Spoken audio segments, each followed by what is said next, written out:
السلام علیکم ورحمۃ اللہ وبرکاتہ۔ دوستو، آپ دیکھ رہے ہیں ہادیہ وائس، اور آج ہم ایک اہم سوال کا جواب تلاش کریں گے۔ دنیا میں سب سے پہلے روزہ کس نے رکھا اور اس کی شروعات کیسے ہوئی؟ ہم سب جانتے ہیں کہ روزہ اسلام کے 5 فرض ارکان میں سے ایک ہے، جسے اللہ نے مسلمانوں پر انوار کیا ہے۔ لیکن کیا آپ جانتے ہیں کہ سب سے پہلا روزہ حضرت آدم علیہ السلام نے رکھا تھا؟ آج ہم اس واقعے کو تفصیل سے جانیں گے۔ اللہ تعالیٰ نے جب انسان کو پیدا کیا تو سب سے پہلے حضرت آدم علیہ السلام کو جنت میں بسایا۔ جنت کی ہر نعمت ان کے لیے حلال تھی، لیکن اللہ نے ایک درخت کو چھونے سے منع فرمایا۔ قرآن میں اللہ تعالیٰ فرماتے ہیں، اور ہم نے کہہ دیا، اے آدم، تم اور تمہاری بیوی جنت میں رہو اور جہاں سے چاہو آرام سے کھاؤ، لیکن اس درخت کے قریب نہ جانا، ورنہ تم ظالموں میں سے ہو جاؤ گے۔ سورہ البقرہ۔ لیکن ابلیس، جو آدم علیہ السلام سے پہلے جنت میں تھا، اس نے انہیں دھوکہ دیا اور انہیں منع کی چیز کھانے پر اکسایا۔ شیطان نے بیوی حوا کو یہ کہہ کر بہکایا کہ اگر تم اس درخت کا پھل کھا لو گے تو ہمیشہ جنت میں رہو گے اور کبھی نہیں مرو گے۔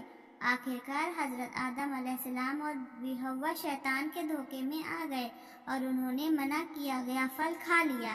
اسی وقت ان کی حالت بدل گئی اور انہیں اپنی غلطی کا احساس ہوا۔ اللہ تعالیٰ نے ان کی اس نافرمانی کے بدلے انہیں جنت سے نکال دیا اور انہیں دنیا میں بھیج دیا۔ اب حضرت آدم علیہ السلام اور بی بی حوا دنیا میں تھے۔ وہ اللہ کی رحمت اور مغفرت چاہتے تھے اور اس غلطی کی معافی کے لیے توبہ کرنے لگے۔ امام ابن کثیر رحمۃ اللہ علیہ اپنی تفسیر میں بیان کرتے ہیں کہ حضرت آدم علیہ السلام نے 40 دن تک سخت توبہ کی اور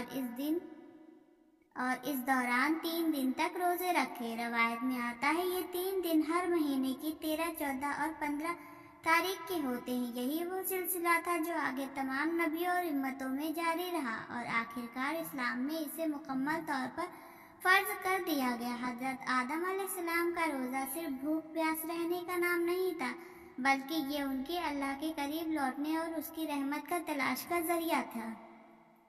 اللہ تعالیٰ نے بعد میں روزے کو امت محمدی پر فرض کر دیا اور قرآن میں ارشاد فرمایا، اے ایمان والو، تم پر روزہ فرض کیا گیا جس طرح تم سے پہلے لوگوں پر فرض کیا گیا تھا، تاکہ تم پرہیزگار بنو۔ سورہ البقرہ۔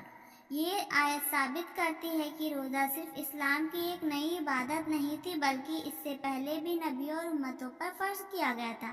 حضرت موسیٰ علیہ السلام، حضرت عیسیٰ علیہ السلام اور دوسری نبیوں کی امتیں بھی روزہ رکھتی تھی، لیکن اسلام میں اسے مکمل طور پر شریعت کا حصہ بنا دیا گیا۔